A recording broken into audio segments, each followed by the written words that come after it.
Beyond the Badge is brought to you by the Edina Crime Prevention Fund.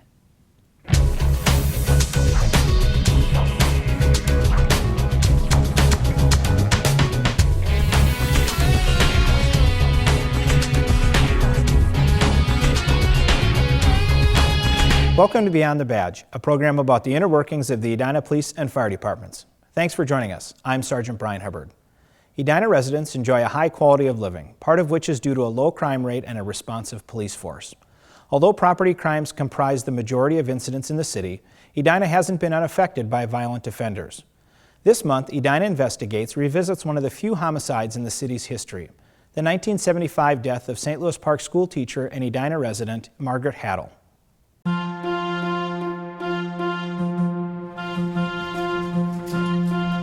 The school had called for Margaret Hattel. She was a school teacher. She didn't show up.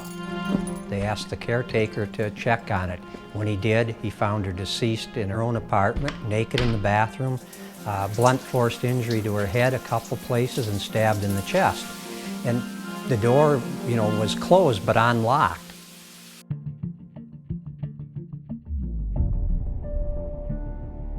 An apartment building in the northwest quadrant of Edina. A tenant hears screaming in the unit above her, followed by a cry for help. She dismisses it as a domestic spat. We do know there was no forced entry, and there was no evidence that there was any kind of break-in. And so it was either going to be somebody that knew her or someone that had access to the unit. Investigators start to build their suspect list and interview the man that Margaret was dating at the time. In those days, we didn't have DNA. What we had is you could take and type out the body fluids that were found within her, and you could get a blood type A, B, or O. The boyfriend had blood type A. Unfortunately, Edina police wouldn't be able to close the case that easily. He'd had a vasectomy, so there would be no live sperm, and at the autopsy there were live sperm. Police quickly turn their attention to the building's caretaker. Robert Reed, he's 22 years old, had come from Chicago.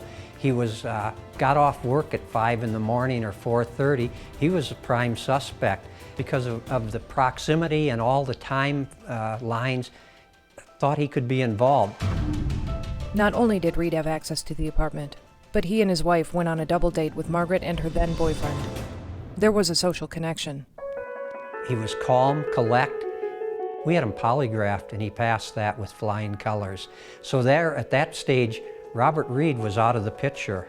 But as soon as Reed was ruled out, another promising suspect would emerge. In this particular case, the suspect left behind a Minnesota Vikings glass.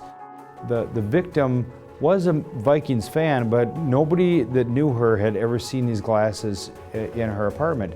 So as the detectives started to work on the case, they started to close in on a security guard. He happened to have another glass just like it in his car. Leon Kirby has relatively easy access to the apartment units, and he has a criminal history. He made a lot of comments in interviewing him that he just raised all the red flags to me and the other investigators.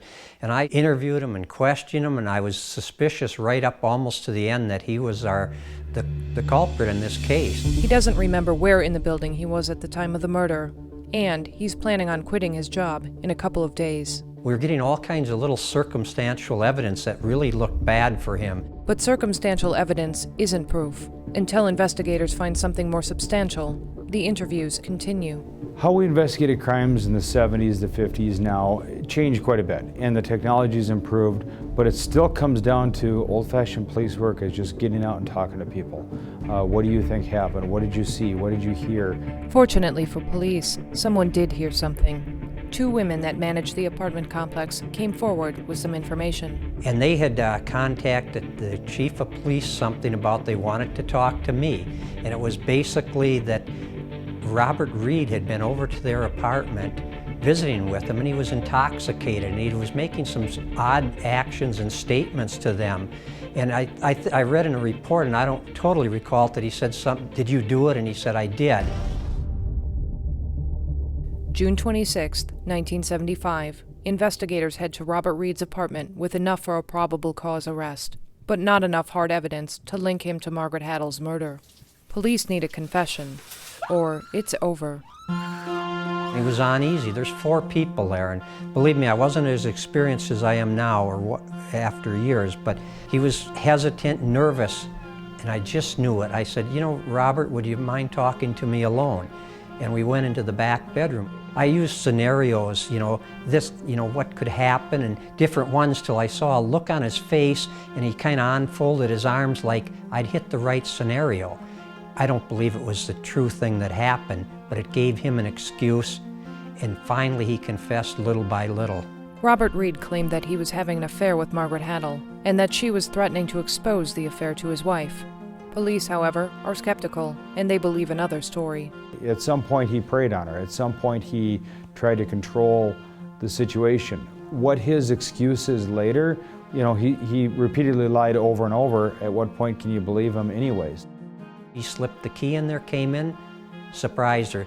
You don't go over there to talk to her about something with 2 different weapons to kill her with. This was, in my opinion, nothing but a rape. Thank God that we got him. I don't think it was the first, and I know it wouldn't be the last.